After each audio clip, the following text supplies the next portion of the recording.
Conocimiento, diálogo y reflexión son las premisas con las que la Universidad de Medellín ha venido consolidando diferentes espacios para permitir conversaciones interesantes de tendencia y de interés común.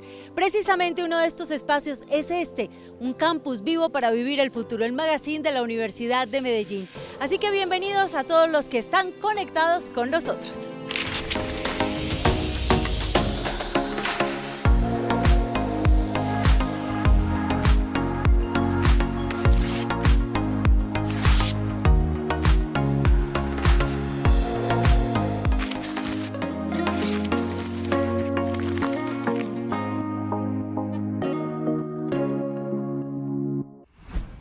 Y hablando precisamente de temas de importancia para todos, hoy vamos a conversar sobre los fenómenos climáticos. Y es que en las últimas semanas seguramente todos nosotros hemos venido sintiendo precisamente esos cambios de temperatura. Tenemos frío, nos toca salir a la calle con busito, pero también a veces sentimos esas oleadas o fogonazos, como llamamos también, de calor, e incluso hemos vivido algunos vientos huracanados. Para hablar de este importante tema tenemos, como decimos, in-house aquí en la casa a dos expertos de la Universidad de Medellín. Nos acompaña el profesor John Freddy López, docente de la Facultad de Ingenierías de aquí de la Universidad de Medellín, doctor en Ciencias Ambientales y miembro además del Comité Científico para la Emergencia Climática de la Gobernación de Antioquia. Bienvenido, profe. Muchas gracias, Claudia. Y también está con nosotros Ángela María Bello, que es ingeniera ambiental, especialista en producción más limpia, magíster en ingeniería urbana y docente además de la Universidad de Medellín. Bienvenida. Gracias, Claudia, por la invitación. ¿Han sentido ustedes, como veníamos hablando al principio de este tema, esas oleadas de calor y ese frío que sentimos? ¿A qué se debe esto, profe? En la jerga popular se habla del fenómeno del niño y de la niña, pero comencemos a distinguir y a definir cada uno de estos términos. Bueno, nada más hacer una claridad muy pequeña, y es que en estos temas hay especialistas muy especialistas. Entonces yo no estoy altamente especializado en esos temas, para eso hay hidrólogos, meteorólogos, otras personas, pero sí conozco el fenómeno en su generalidad. Entonces, rebobinemos, conocedor del tema. Hay que plantear lo siguiente: lo que acabamos de pasar en los últimos meses corresponde a algo que llamamos variabilidad climática. La variabilidad climática es diferente del cambio climático. Listo, son dos fenómenos que están separados. Lo que acabamos de pasar es simplemente como pequeños momentos en los que el clima se comporta un poco más raro de lo normal. Entonces es eso, al niño y a la niña hay que entenderlos como dos rarezas que ocurren de tanto en tanto. El fenómeno del niño consiste en que el agua del Océano Pacífico, al frente del Ecuador, se calienta mucho. Y como se calienta mucho, obliga a que el calor y la lluvia en América, incluso en el resto del mundo, se comporten distinto. El fenómeno del niño para nosotros significa más calor de lo normal cuando se presenta. El fenómeno de la niña es lo contrario, es un enfriamiento mayor de las aguas del Océano Pacífico, que para nosotros se traduce en lluvia. Entonces, mientras que para nosotros niño es calor y niña es lluvia, para otros lugares de América Latina y del mundo es al revés. Niño significa lluvia y niña significa calor. Ahí sí quedamos un poco confundidos. Pero básicamente representan ambos extremos. Ambos extremos. Y eso nos lleva a esta variabilidad, como lo mencionaba, del clima. Es correcto. ¿Qué factores influyen en esta variabilidad del clima? Los factores principales que se pueden afectar por la variabilidad climática está asociada a la temperatura, al grado de visibilidad que se pueda dar si hay fenómenos de la niña. Pueden haber afectaciones asociadas a los componentes ambientales principales, como lo es el agua. Vamos a tener, si estamos en el fenómeno de la niña, mayores posibilidades de inundaciones, movimientos en masa, que es lo que estamos viviendo no más acá en el área metropolitana, con el caso de hace pocos días en Girardota, que hay una afectación principal en inundaciones, avenidas torrenciales y derrumbes, como son llamados coloquialmente. Profe, pero cuando estamos viendo un noticiero y dice entramos en la etapa del fenómeno de la niña o del fenómeno del niño, ¿estos se pueden entremezclar o tiene una durabilidad o un periodo de tiempo el fenómeno de la niña y el del niño? Ambos fenómenos son separados, o estamos en niño o estamos en niña. Siempre se espera que el uno y el otro aparezcan más o menos a cada cierto tiempo, pero eso es muy incierto. Podríamos estar hablando de que es normal esperar que el niño ocurra una vez cada 7 años, más o menos lo mismo la niña. Sin embargo, los últimos años han demostrado que no necesariamente es así, ellos no son como un relojito. A veces duran un año, otras veces duran más tiempo. Por ejemplo, el último fenómeno de la niña, que apenas se acabó de ir hace quizá mes y medio, una cosa así, duró casi 3 años. Eso es una cosa muy loca porque nos reta mucho, o sea, nos pone muchos retos en un territorio como el nuestro que es muy vulnerable. Entonces, primero, ellos no se mezclan, no es que estemos revueltos niño o niña, o estás en niño o estás en niña. Segundo, aparecen a cada cierto tiempo. Y tercero, deberían durar aproximadamente un año, quizás menos, pero de vez en cuando duran más. Esperamos con una probabilidad de ocurrencia alta que ahorita, después de junio, en este segundo semestre, se desarrolle un fenómeno del niño grande, un fenómeno del niño fuerte. Pero para ser responsables en ciencia, estamos hablando de probabilidades de ocurrencia. O sea, no tenemos cómo decir, sí, va a llegar con toda seguridad, pero pareciera que sí, pareciera que se están dando las condiciones para que tengamos un niño en el segundo semestre de este año, tras lo cual es necesario estar muy alertas porque el segundo semestre de este año va a estar muy caliente. Eso es lo que esperamos. Estamos hablando de esa rebeldía del niño cuando hablamos de calor y de ese enfriamiento de la niña cuando hablamos de frío, por lo menos en esta región, ¿cierto? En esta zona. Pero también estábamos hablando hace poco y mencionando algunas cifras que salían precisamente en las noticias y decía que estos fenómenos, en general hablando del cambio climático, va a por lo menos generar que 17 millones de personas tengan que estar moviéndose y cambiando su hábitat y su lugar de vivienda. Esto pasaría en América Latina, pero alrededor del mundo para el año 2050 también las cifras son aterradoras, profe. Sí, según las Naciones Unidas son aproximadamente 210 millones de personas que van a sufrir afectación. Solamente que tenemos que tener en cuenta una cosa, cuando hablamos de niño-niña son fenómenos de variabilidad climática que se han presentado hace mucho tiempo, Claudia. De hecho, fíjate en un detalle que pocas personas saben, los incas hace más de 500 años ya conocían el fenómeno del niño y en esa época no había calentamiento del planeta, en esa época no había cambio ambiental, ¿ya? Entonces, primero, tengámoslos separados, listo. Niño y niña se comportan con independencia del cambio ambiental, pero el cambio climático eleva las temperaturas globales, genera como unas condiciones de fondo que hacen que tanto el niño como la niña sean peores. Entonces, pongámoslo en esta circunstancia. Niño y niña son naturales, niño y niña se presentan. Niño y niña no tienen que ver ni con impactos ambientales, ni con la acción humana, ni con nada de esas cosas. Pero cambio climático sí. Y el cambio climático lo que se va a comportar es como si tú le pusieras una lupa, como si tú le pusieras un lente que magnifica la situación. Entonces, el niño y la niña se van a portar peor de mal en un entorno de cambio climático. ¿Cómo afecta todo esto la vida diaria de cada uno de nosotros, profe? Como lo mencionaba el profe Freddy, teniendo en cuenta esos fenómenos que son naturales, pero que se exacerban con el cambio climático, puede actuar mucho más agresivo cuando hay zonas de alta vulnerabilidad. O sea, que no estamos adaptados a esos grandes cambios, en este caso de altas lluvias o de altas temperaturas, que no permite que soportemos este fenómeno que estamos viviendo. Entonces, ¿qué tendríamos que estar haciendo? ¿Qué se deberían estar haciendo los diferentes municipios? Preparándose para. Y el prepararse para es permitir adaptarse a esos grandes cambios que van a llegar o que ya están llegando y que los estamos viviendo. Pero ¿cuál es el factor negativo? Que no nos preparamos para esos grandes cambios y es lo que vemos ahora con esos eventos negativos, esas emergencias climáticas que estamos viviendo. Entonces la afectación hacia nuestro diario vivir obviamente es mucho más negativo. Entonces la adaptación al cambio climático se tiene que dar, tenemos esa capacidad de resiliencia, de adaptarnos a esos cambios, pero si nos preparamos con tiempo el impacto puede ser un poco menor.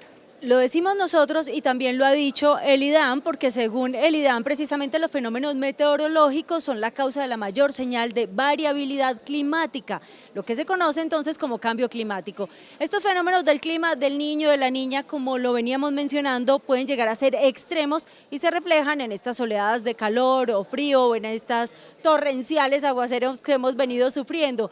Esas son algunas de las consecuencias. En nuestro país precisamente han venido sucediendo hace algunos años las consecuencias de un fuerte fenómeno del clima. Veamos la nota.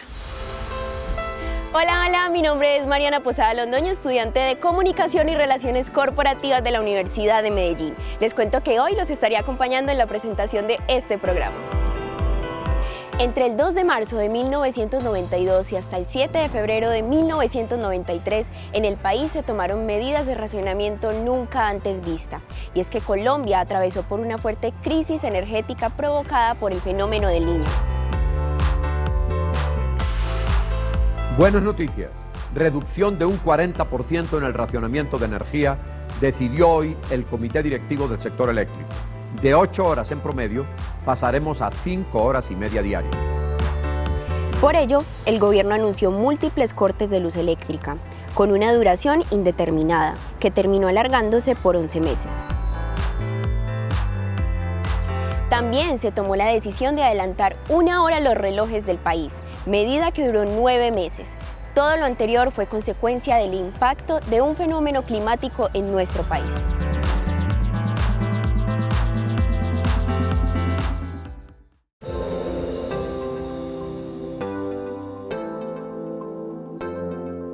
Yo sí quiero retomar un poquito la nota que estábamos viendo sobre esa época del llamado apagón. Aquí la profe Ángela nos estaba diciendo, yo estaba muy pequeña, no tiene memoria, no se acuerda absolutamente nada. Pero el profe y yo que sacamos la cédula en este programa, profe, cuéntenos usted cómo vivió esa época del 92, 93, época del apagón. Incluso época del 91, yo estaba en el ejército en 1991, cuando nos tocó ese fenómeno del Niño de ese año, estaba en Puerto Berrío. Fue muy duro, nos tocaron temperaturas superiores a los 40 grados Celsius, nos tenían que dar pastillas de sal y de sales minerales para no afectar nuestro cuerpo. Fue una cosa muy complicada y llegué extremadamente delgado a mi casa. Es la única época en la que he estado muy delgado. Después, ¿le extrañan esa época? Sí. Después, en el año 92, ya cuando estaba en la universidad, cuando arranca el apagón, es necesario adelantar el reloj 1 hora para poder optimizar la luz del día. Me tocó sufrirlo en la Universidad de Antioquia, estudiando clases de 6 de la mañana, pero realmente entrábamos a las 5 de la mañana en hora solar. Fue una cosa muy complicada, o sea, a veces salíamos de clase y todavía no había salido el sol. Entonces es una cosa que descoloca mucho, es una cosa que te toma fuera de base, no tener el suministro permanente de energía. El impacto fue tan duro que el país aprendió. En el año 1993 se hicieron 2 leyes, la 142 y la 143, si mal no recuerdo, que regulan el sistema eléctrico colombiano y desde entonces nosotros no hemos vuelto a tener un apagón. En teoría todavía no tenemos condiciones para que en el país haya un apagón y eso fue un aprendizaje. Pues eso es interesante, de estas cosas también se aprende. Como usted lo dice, profe, de estas cosas también se aprende y esta es una oportunidad para quienes nos están viendo que vivieron esa época, compartan con sus hijos esas experiencias, porque venimos de vivir la pandemia, de vivir el COVID, fue una experiencia traumática para muchos y de igual manera hemos tenido algunos efectos que de acuerdo a la edad padecimos también y que es bueno que de generación en generación se sepa que toda esta transformación hace parte de lo que estamos hablando hoy, de estos cambios climáticos. Profe, ¿qué fenómeno tenemos en este momento, estamos viviendo hoy en día sobre los efectos climáticos? Bueno, tuvimos de manera puntual un fenómeno de la Niña largo que duró casi 3 años, casi los últimos 3 años. Tuvimos muchas lluvias de manera continuada. Uno en un año normal, en una ciudad como Medellín, tiene que esperar 2 periodos de lluvia y 2 periodos secos en un año normal. Pero en los últimos 3 años tuvimos una sensación de lluvia permanente. En enero pasado tuvimos que tener tiempo seco, no lo tuvimos. En febrero tuvimos que tener tiempo seco, tampoco lo tuvimos. Estábamos lluvia, lluvia, lluvia. ¿Cuándo debió haber llegado la lluvia normal? Debió haber llegado en abril. Entonces, En abril, lluvias mil y- en abril las lluvias 1000 y en mayo no para un rayo. Y fíjate, lo que me decían mis tías y mi mamá, mijo, el aguacero del 3 de mayo, el aguacero de la Santa Cruz, ¿viste? O sea, entonces, abril y mayo deberían ser meses lluviosos, bajo condiciones normales. Pero la niña se retira a finales de abril aproximadamente, principios de mayo, la niña se retira y da lugar como a unos pequeños días secos, que no son otra cosa que un engaño, son una anomalía térmica. Por esos días de mayo se nos dejó venir una masa de aire caliente del Océano Atlántico Norte, se bajó una masa de aire caliente, nos distorsionó el clima, tuvimos una semana, 2 semanas con un calor impresionante ahorita en mayo. Creíamos que era calentamiento, pero no, eso no es calentamiento, fue simplemente una anomalía. Y estas lluvias que tenemos en este instante, esto que tenemos hoy, es lo natural. Lo que debería ocurrir finalizando mayo y empezando junio es ya que empecemos a ganar en días de sol. Entonces sol, sol, sol, para que tengamos un sol natural, junio, julio, agosto, como normalmente ocurre. Y hacia septiembre, octubre, otra vez deberían llegar las lluvias naturales. ¿Qué es lo que puede llegar a ocurrir? Que entre septiembre y octubre probablemente no tengamos las lluvias naturales, sino que nos encontremos de cara con un nuevo fenómeno del Niño. Eso es lo que nos dicen los modelos que podría llegar a ocurrir en este segundo semestre. Este tema del que estamos hablando hoy, profe, también nos lleva a un término que es producción más limpia. ¿Qué significa? Mira, la producción más limpia es un enfoque que busca minimizar el uso de recursos naturales para lograr disminuir a su vez los impactos negativos que generamos principalmente para la producción de bienes y servicios. Esto de cara también a lograr apuntar a la disminución de los impactos globales que afectan a ese calentamiento global que involucra también la afectación a la variabilidad climática. Mira que un impacto generado puede ocasionar otros y eso es lo que nosotros llamamos sinergia, que dos factores se unan o más para generar un impacto que tiende a ser mucho mayor. Entonces el uso de la producción más limpia, que principalmente lo podemos hacer en las industrias, mejorando nuestros procesos, cambios de tecnología, uso y ahorro eficiente del agua y la energía. Entonces son estrategias que desde las empresas se pueden ir ejecutando. En nuestro diario vivir también lo podemos hacer como buenas prácticas ambientales. Todos nosotros en nuestras casas separamos adecuadamente los residuos o puede ser una práctica que podemos empezar a implementar si no lo hacemos, ahorrar recurso agua, recurso energético para que cuando nos lleguen esos fenómenos que nos van a descolocar y nos van a cambiar un poco esa rutina, pues tengamos cómo enfrentarlos.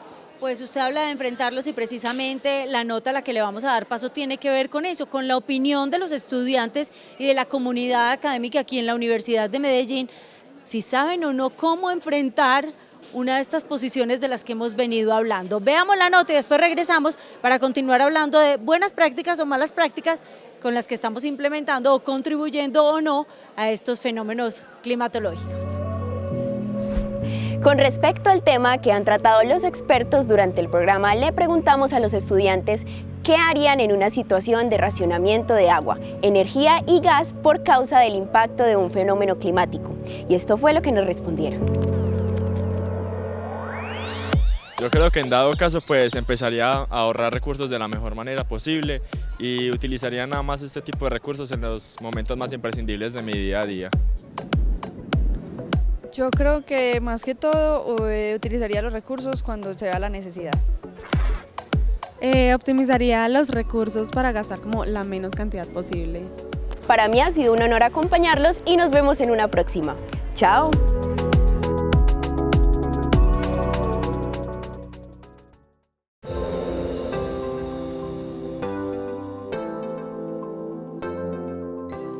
El cambio climático representa sin duda alguna uno de los grandes retos del siglo XXI, ya que los esfuerzos de adaptarse a las nuevas condiciones climáticas y de crear los procesos de mitigación de los impactos son de tal magnitud que serán una condición para el estilo y definitivamente para el desarrollo de nuestra vida y del futuro. Tanto así que se están viendo cómo desde los diferentes sectores se vienen implementando estrategias. Hablamos desde los gobiernos, desde las empresas, desde los hogares y desde la misma academia. Profe, hablemos precisamente de qué se trata este Comité Científico para la Emergencia Climática. Bueno, el comité es una de las piezas que tiene la Gobernación de Antioquia para enfrentar la emergencia climática. La emergencia climática fue declarada en febrero de 2020 por el actual gobernador Aníbal Gaviria. Y básicamente lo que él está diciéndole al país es: el departamento de Antioquia está en modo emergencia climática, quiere decir todo lo que hagamos en el departamento es convergente a ese propósito, ¿cierto? De prepararnos, adaptarnos, entender qué es lo que está ocurriendo.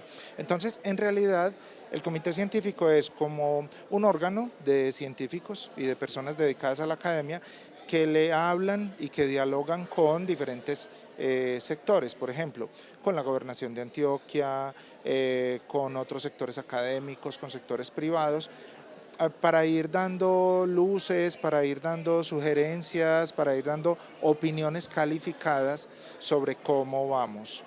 No es la pieza central de la emergencia climática, me parece a mí más que el corazón es Agenda 2040, Antioquia Carbono Neutro, otros programas que tiene la Gobernación de Antioquia que son muy potentes y que uno desearía de todo corazón que pudieran continuar en el tiempo, que el próximo gobernador o gobernadora los tomara muy en serio, porque me parece que hay una ruta que vale la pena continuar en el largo plazo. Entonces es simplemente eso, están haciendo convergencia muchas acciones para que este departamento en particular se prepare y enfrente el cambio ambiental. Hablemos de este proceso educativo y para hablar a todos nuestros televidentes, déjenos con una de esas estrategias que está implementando la Gobernación de Antioquia, una estrategia clara. Mira, una en concreto, reforestación, sembrar una cantidad de árboles, pero esto es millones de árboles en todo el departamento de Antioquia. ¿Por qué? Porque los árboles nos ayudan a capturar ese CO2 de la atmósfera y con eso aliviamos el problema. Por ejemplo, esa sencilla, concreta. Y veníamos hablando hace poco, antes de ver la opinión de los estudiantes, profe, de algunas estrategias también del reciclaje, si lo hacemos, si no, ¿qué está en nuestras manos? ¿Qué hacer por parte de estas comunidades que han visto afectados sus territorios y cómo pueden hacer para recuperarlos? Pues hay muchas estrategias que de manera individual podemos implementar y aunque el profe Freddy es el experto en todo el tema de consumo sostenible, pero es aprender a tomar esas decisiones que de manera individual podemos hacer, en comprar nuestros vehículos, utilizar energías renovables para nuestros procesos, hacer economía circular con nuestras prendas de vestir, por ejemplo. Hay muchas estrategias que está muy de moda, todo ese tema de economía que pueden darse de manera individual, la separación adecuada de los residuos, hacer compostaje, tener huerta en nuestras viviendas, que son decisiones individuales que pueden aportar un granito de arena. Muchas personas dicen, pero es que somos muchos en el planeta y lo que yo haga pues no se va a sentir. Seguramente sí, lo que podamos hacer de manera individual seguramente le va a sumar a la causa. A ustedes muchísimas gracias por habernos acompañado en este espacio. Muchas gracias a ustedes por la invitación. Bueno, y es que definitivamente el discurso de que las pequeñas acciones suman puede llegar a ser muy repetitivo, pero no puede ser la diferencia, no para el mundo, sino para el entorno en el que cada uno de nosotros vivimos. Hablamos aquí de los gobernantes, de los empresarios, de los estudiantes y de lo que cada uno podamos hacer desde nuestro hogar. Es el llamado que también nos hace Naciones Unidas para mitigar un poco estos fenómenos. Así que si usted puede hacer algo desde su casa, desde la oficina, desde la empresa, desde el viaje, desde el paseo, para mitigar estos daños del medio ambiente y que no sigamos sumando estos fenómenos que causan tantos destrozos, pues manos a la obra. Nosotros los dejamos con el espacio noticioso del Magazine Campus Vivo y nos vemos en nuestro próximo capítulo. Este es el programa institucional de la Universidad de Medellín. Chao, chao. Desde el Campus Vivo de la Universidad de Medellín les doy la bienvenida a nuestra actualidad informativa.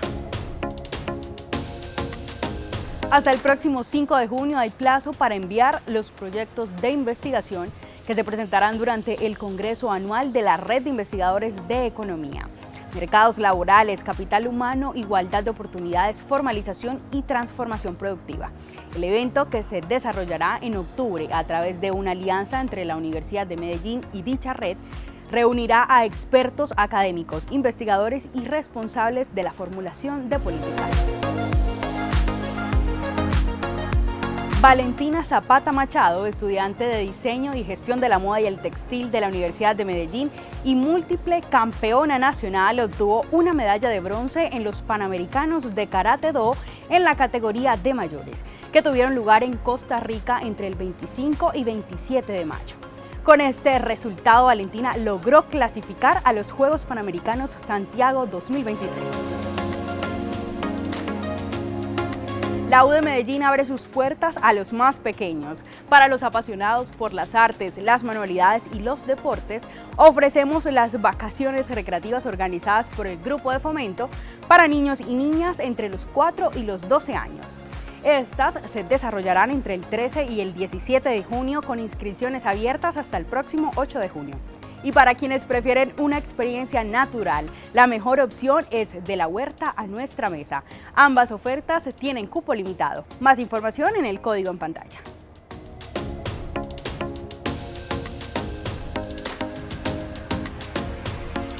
El Open Campus de posgrados de la Universidad de Medellín será el próximo 8 de junio a las 5 de la tarde. Este es un espacio de orientación para los profesionales que desean continuar construyendo su futuro profesional cursando estudios de posgrados aquí en la Universidad de Medellín. Tendremos asesorías con expertos y alternativas de becas, descuentos y financiación. Los participantes obtendrán el 40% de descuento en el valor de la inscripción del programa de su interés. Más información escaneando el código en pantalla.